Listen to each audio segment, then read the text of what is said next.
Hallelujah. सभी को जय मसीह की। आज मैं आप सभी को अपने जीवन की अद्भुत गवाही देने जा रही हूँ। प्रभु के जो जीवित वचन मेरे जीवन में पूरा हुआ है उसे मैं आप सभी को शेयर करने जा रही हूँ। हालेलुया। मेरे प्रियो, मैं आप सभी को वचन पढ़ के सुनाती हूँ ताकि आपके जीवन में जो कमी है कि आप बाइबल पढ़ना नहीं जानते, आपके पास कोई पढ़ने वाला नहीं है कि आपको कोई पढ़ के सुनाए, इस कमी को दूर करने के लिए मैंने प्रभु के दया से बाइबल को रीडिंग लगाना यानी पढ़ना शुरुआत किया है कि ताकि मैं लाइन बाय लाइन एक एक अध्याय करके बाइबल को पढ़ूंगी ताकि आप सभी के जीवन की कमियां दूर हो सके। हालेलुया।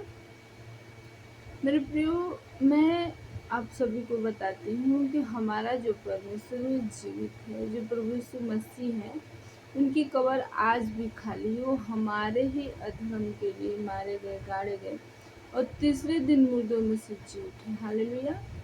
तो उनका जो ये वचन है वो भी जीवित है।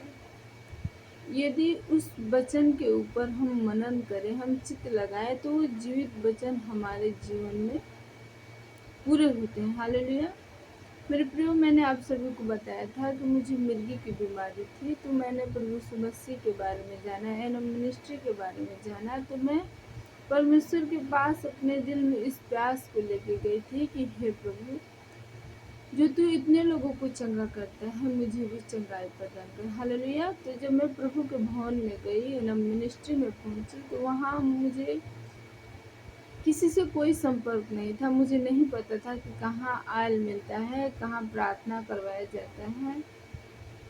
जैसे लोग बड़े जगहों पे जाते हैं, मान लीजिए अब सांसारिक तौर पे मेला लगा होता है तो जाते हैं, तो उसमें आप जाते हैं, देखते हैं और अपने घर वापस चले जाते हैं। हालेलुया। मेरे प्रियो, मैंने भी इसी प्रकार से मिनिस्ट्री में अपने कदम को रखा था कि मैं जा रही हूँ। तो मैंने अपने मन में ये सोच रखा था, जब मैं मीटिंग को मोबाइल में अटेंड करती थी तो मुझे लगता था कि लोग पर्ची लेके खड़े हैं, तो जिनके पास कागज़ है, जिनके पास अपनी परेशानियाँ लिखी हुई हैं, पापा जी उनके ऊपर अकेले हैंड कर देंगे। तो मैंने भी अपनी परेशानियों का एक बड़ा नोट बनाया हुआ था और अपने पास उसको लेके बैठी थी। हालेलुया। मैंने वहाँ जाके ये इतना जोर लगाया कि मैं आगे बैठूंगी और मैं अपनी परेशानियों को लिख के लेके बैठी रहूंगी तो पापा जी मेरे पास आएंगे। हालेलुया। लेकिन प्रभु के दया से मैं आगे तो बैठी, मगर पापा जी हम लोगों के साइड नहीं आए। पापा जी जेंट्स के साइड ही रहे और चले गए। अब मेरे पास प्रभु से प्रार्थना करने के सिवा कोई चारा नहीं था। हालेलुया। मैं मीटिंग देख रही थी तो मैं प्रार्थना कर रही थी कि हे प्रभु, मैं आपके भवन में आई हूँ, एक प्यास को लेके आई हूँ, एक ज़रूरत को लेके आई हूँ पिता, कि मैं जो मिर्गी की बीमारी में हूँ, तो मैं बड़े विश्वास के साथ आई हूँ कि मैं तेरे भवन में आई हूँ तो तू मुझे चंगा करेगा, यानी आप मुझे ठीक कर देंगे। हे प्रभु, आप मुझे ठीक करें, क्योंकि भवन में मैं समझ नहीं पा रही हूँ कि कहाँ जाना है, क्या करना है, और आज मेरा लास्ट दिन है, मैं अपने घर चली जाऊँगी। प्रभु, तू ही मेरा सहारा है। हालेलुया।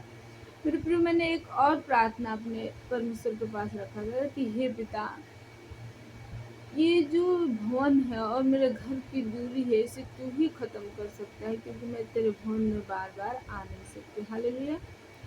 तो जब मैं प्रार्थनाएं की, जब मैं प्रभु के सम्मुख रोई, गिड़गिड़ाई, तो प्रभु का जो जीवित वचन है उसके विषय में ऐसा भविष्यवक्ता के बारे में लिखा गया है कि परंतु वह हमारे ही अपराधों के कारण घायल किया गया, वो हमारे अधर्म के कामों के कारण कुचला गया और हमारी शांति के लिए उस पर ताड़ना पड़ी कि उसके कोड़े खाने से हम लोग चंगे हो जाए। आमीन। हालेलुया।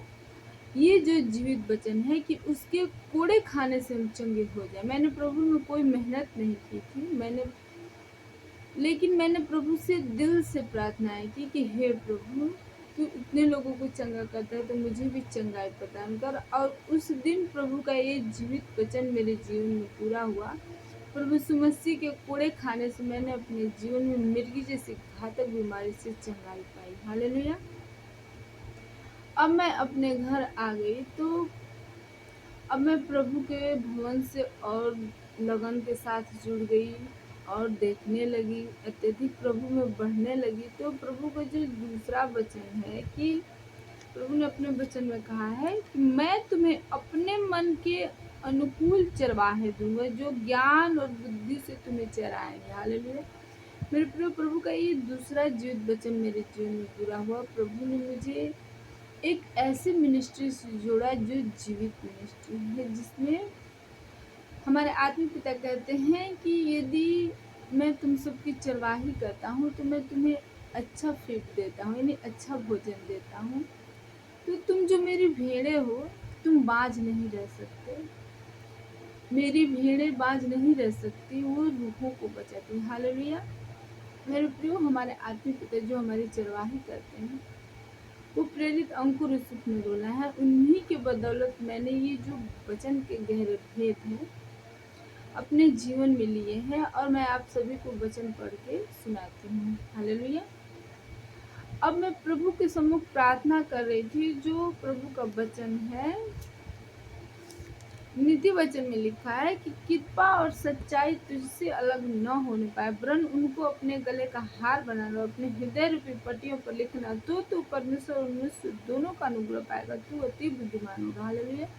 मेरे प्रभु, मैं इस वचन से प्रभु के सम्मुख प्रार्थना कर रही थी कि हे प्रभु, आपके वचन में लिखा है कि यदि ये सच्चाई जो आपके जीवित वचन है, यदि मैं अपने हृदय रूपी पट्टियों पर इसे लिखे रहूंगी, यानी अपने हृदय से लगाए रहूंगी, तो आप मुझे फेवर देंगे, खुद का भी फेवर देंगे और मनुष्यों का भी फेवर देंगे। हे पिता, जिस रीति से आपने अपने जीवित वचन को मेरे जीवन में पूरा किया, मुझे चंगाई प्रदान की, मुझे एक अच्छा चरवाहा दिया जो मुझे अच्छी फीड देते हैं, जिनके बदौलत मैं बाँझ नहीं हूँ, मैं आपके कामों को कर पाती हूँ, रूहों को बचा पाती हूँ। पिता, अब मुझे फेवर दें और मुझे लोगों का फेवर दें प्रभु जी, ताकि मेरे जीवन में जो कमी है कि मैं प्रार्थना नहीं कर पा रही हूँ कि कैसे प्रार्थना करनी है, पिता मुझे लोगों का फेवर दे। पिता मुझे अपना भी फेवर दे और लोगों का भी फेवर दे। हालेलुया। तो ये भी जीवित वचन कल मेरे जीवन में पूरा हुआ। कल प्रभु के दया से ही मैंने एनम मिनिस्ट्री के ब्रदर से मेरी संपर्क हुई और उन्होंने मुझे अपने ग्रुप में ऐड कर लिया है। अब मैं उन सभी के साथ संगति करती हूँ। वो लोग प्रार्थनाएं करते हैं, वचन पढ़ते हैं, प्रभु के कामों को करते हैं। तो मैं उनके करीब कैसे हुई? प्रभु के दया से ही उनके करीब हुई। प्रभु ने मुझे मेरे अपनों से जोड़ दिया। मैं उनसे दूर थी। हमारे आदमी पिता कहते हैं कि जब एक कोयला दूर रहता है तो उसके जीवन में ठंडापन आता है। हालेलुया। एक कोयला जब अंगूठी से निकलता है तो उसके जीवन में ठंडापन आता है। तो मैं जो संगति करती हूँ, मैं जो अपने घर में प्रभु के कामों को करती हूँ, मेरे घर में चर्च लगता है, लोग आते हैं, तो मैं तो अपने कामों को प्रभु की ही दया से दिल से करती हूँ, लेकिन मैं उन लोगों की संगति से दूर हूँ जो लोग प्रभु के जीवित वचन से जुड़े हुए हैं, जो लोग रोज रोज भवनों में जाते हैं, मैं उनकी संगति से दूर थी। मैं उस ग्रेस से दूर थी जो लोग भवन में जाके लेते। हालेलुया। अतः प्रभु ने मेरे जीवन की उस कमी को दूर करने के लिए मुझे मिनिस्ट्री के ब्रदर से जोड़ा, मुझे मेरे आत्मिक ब्रदर से जोड़ा, जो मिनिस्ट्री में जाते हैं, मिनिस्ट्री के कामों को भी करते हैं। हालेलुया। सेवा करते हैं। तो प्रभु ने मुझे उनसे इसलिए जोड़ा है कि मेरे जीवन में जो कमी है, प्रार्थना करने की कमी है। मैं प्रार्थना तो करती हूँ, लेकिन एक राइट प्रार्थना होता है कि मैं जो मेहनत कर रही हूँ, सही दिशा में मेहनत करूँ, मैं भटकने न पाऊँ। हालेलुया। तो प्रभु ने मेरे इस कमी को दूर करने के लिए मुझे लोगों का फेवर दिया है, मुझे मेरे आत्मिक ब्रदर से जोड़ा है। अब उनके मेरे जीवन में आने से मेरे जीवन की ये जो कमी है वो दूर हो जाएगी। हालेलुया। मुझे विश्वास है कि यदि मैं अपने ब्रदर की संगति में रहूँगी तो प्रभु के दया से मैं प्रार्थना के सामर्थ्य से भी भर जाऊँगी, जिस तरह से प्रभु ने मेरे पिता की संगति में रखकर वचन पढ़ने की सामर्थ्य से भरा है, उसी रीति से मेरे आत्मिक ब्रदर के संगति में रहकर मुझे प्रार्थना करने की सामर्थ्य से भी भर देंगे। हालेलुया। मेरे प्रियो, मैंने आप सभी को अपने जीवन की गवाही के बारे में शेयर किया। प्रभु के जो जीवित वचन है, जो प्रभु ने एक एक वचन को अपने मुख से कहा है, उसने अपने जीवित श्वास को फूका है। जो श्वास हमारे अंदर है, जो श्वास आदम के अंदर फूका गया था, वही श्वास इन वचनों के भी अंदर है। यदि आप इन वचनों को पढ़ेंगे और उससे प्रार्थनाएं करेंगे, तो मुझे विश्वास है कि प्रभु आप सभी के जीवन में इन वचनों को पूरा करेंगे, क्योंकि ये वचन जीवित है। हालेलुया, आमीन।